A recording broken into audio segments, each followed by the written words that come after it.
ku soo dhawaada wararka caawa ee telefishinka HBN qodobada aan idinkugu haynana waxaa ka mid ah hogaamiyihii maleeshiyaadka Israa'iil ka samaysay Mareykanka Gaza oo la dilay warar iskhilaafsan ayaa ka soo baxaya dilka Yasir Abu Shabaab oo ciidamada Israa'iil la shaqeynayay waxaan idin haynaa wararkii ugu dambeeyay iyo waxa arrintan ay uga macno tahay qorshihii Israa'iil ay ka lahayd Mareykanka Gaza iyadoo wararku ay sheegayaan in Israa'iil iyo Lubnaan shalay wadahadalo ay yeesheen Mareykanku dhexdhexaadinayay ayaa saacadihi la soo dhaafay ciidamada Israa'iil waxay duqeymo ka geysteen koonfurta waddanka Lubnaan barnaamijka sidoo kale waxaynu ku eegaynaa afayeenka baarlamaanka waddanka Iiraan oo si cad u sheegay in waddankiisu ogol yahay hal dhanka diblomaasiyadda laakiin in waxa loo yeeriyo aysan aqbalayn madaxweynaha Ruushka Vladimir Putin ayaa gaaray magaalada New Delhi halkaas oo wadahadalo uu kula leeyahay ra'iisul wasaaraha waddanka Hindiya dhammaan wararkan iyo weliba qodobo kale oo faahfaahsan iyo wixii warah ee soo korna intaynu hawada ku jirno iyo faraaqayntii ayaan idinkugu soo gudbinaynaa barnaamijka wararka caawiya qadka ku jira maxmed aan ku bilowno qodobada wararka ugu waaweyn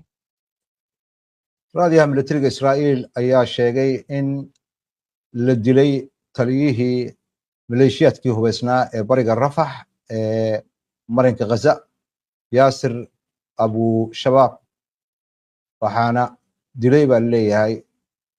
nin ama qofka weerarka soo qaaday oo aan la aqoon qof aan la aqoon raadiyaha ayaa ku waramaya qiyaastooda inay tahay sida Israa'iil dhankeeda ay ka fiirinayso Abu Shabaab in uu ka taqalusay qof asaga ku dhow oo ka mid ah raggii uu madaxda u ahaa ilaha ayaa u sheegay raadiyaha Israa'iil in Abu Shabaab dilkiisa uu yahay wax aad u xun oo Israa'iil soo gaaraya janaralka 12aad ayaa soo xigtay sarkaal xagga amniga oo sheegay Abu Shabaab inuu ku dhintay isbitaalka Soroka dhaawacyadii soo gaarayna uu u dhintay iyadoo oo qoyskiisa dhexdiisa ay ka dhacday muran gudahooda ah warbaahinta maxalliga ah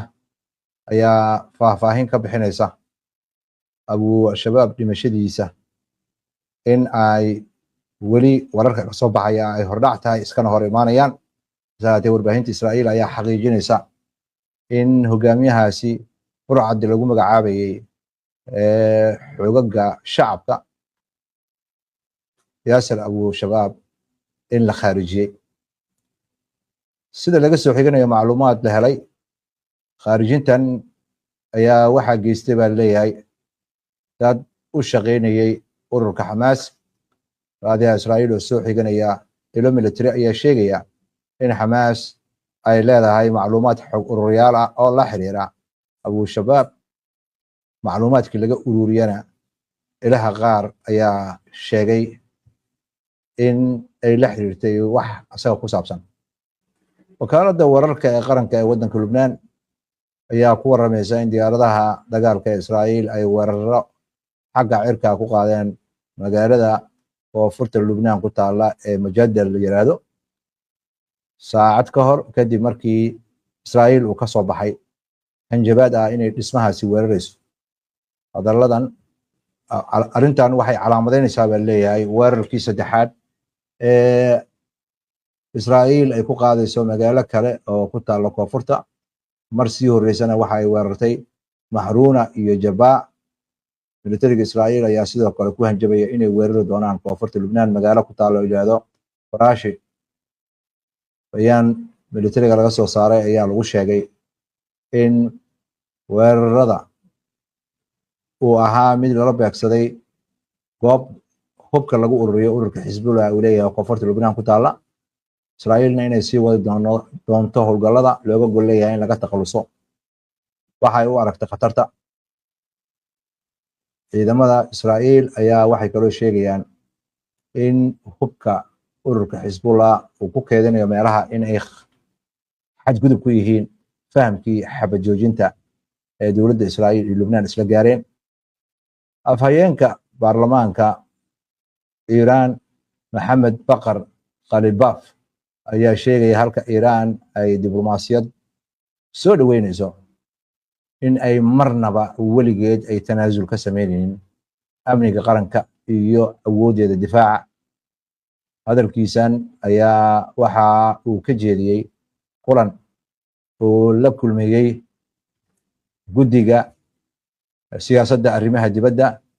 ee baarlamada Aasiya, kulan ay lahaayeen ee lagu qabtay magaalada Mashhad. Qalibaaf ayaa ku nuuxnuuxsaday in diblomaasiyad dhab ah oo keliya ay tahay midda macnaha ku fadhida, isla markaana lagu meel marin karo is-xushmayn iyo dana la wadaago ee qasab iyo hanjabaad Iiraan cidna waxba u gormayso. Waxaan si cad ugu sheegayaa buu leeyahay Jamhuuriyadda Islaamiga ee Iiraan xaalad kasta oo dhacda in amnigeeda qaranka, awooddeeda difaaca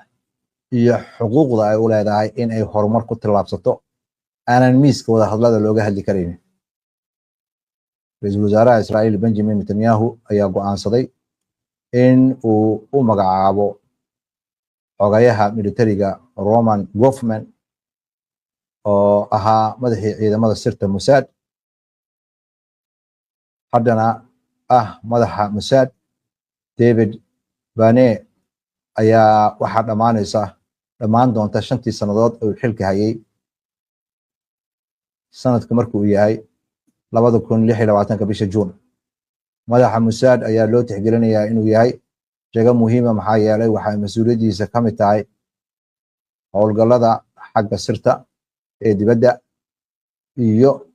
wasaasidda iyo khaarijinta. Xafiiska Netanyahu ayaa laguna sheegay bayaan uu soo saaray in tiro musharaxiin ah jagadaas ay u tartameen, ninkaasna uu kala baxay. Waxaana intaas lagu daray Netanyahu inuu go'aansaday inuu u magacaabo xogayaha militariga sarreegaas Roman Goffman inuu noqdo madaxa cusub ee ciidanka sirta ee Mossad. Wararka caalamkan waxaa ka mid ah madaxweynaha waddanka Ruushka Vladimir Putin ayaa gaaray magaalada New Delhi ee caasimadda u ah waddanka Hindiya, halkaasoo 2 maalmood oo booqasho rasmi ah uu ku mari doono oo bartilmaameedka lagu saarayo xiriirka dhaqaalaha Hindiya iyo Ruushka u dhexeeya. Labadan dal ayaa rabay inay dardargeliyaan ganacsiga ka dhexeeya in la ballaariyo kala bedelashada wax soo saarka. Ra'iisul Wasaaraha Hindiya Narendra Modi ayaa Putin ku soo dhaweeyay garoonka diyaaradaha, waxa ayna markay isgacan qaadeen ay labada hogaamiye ay isla raaceen hal baabuur. Putin ayaa marti u ahaan doona Modi casho sharafeedna loo qaban doonaa,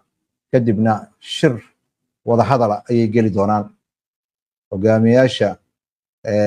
wasaaradaha iyo wasiirada Ruushka iyo ganacsato badan ayaa ka mid ah wafdiga la socda madaxweyne Putin. Hindiya iyo Ruushka ayaa ujeedadoodu tahay in la kordhiyo ganacsiga labada dal ka dhexeeya inuu gaaro $100 bilyan sanadkii markuu yahay 2030. Ganacsiga labada dal ka dhexeeya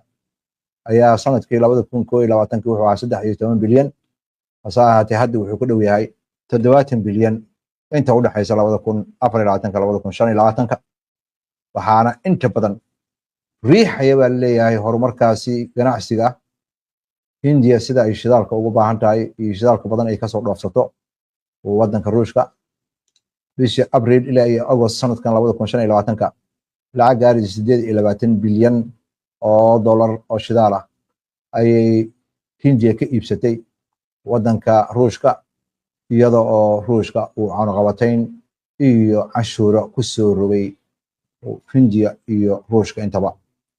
waayahay maxamed, waa mahadsan tahay. daawadayaashana way mahadsan yihiin. mar kale ayaan soo dhaweynaynaa. daawadayaal, waxaan u gudbaynaa falanqaynta wararka iyo wixii warah ee degdeg ah ee soo kordha. ha yeeshee aynu ku hakanno qadar xayir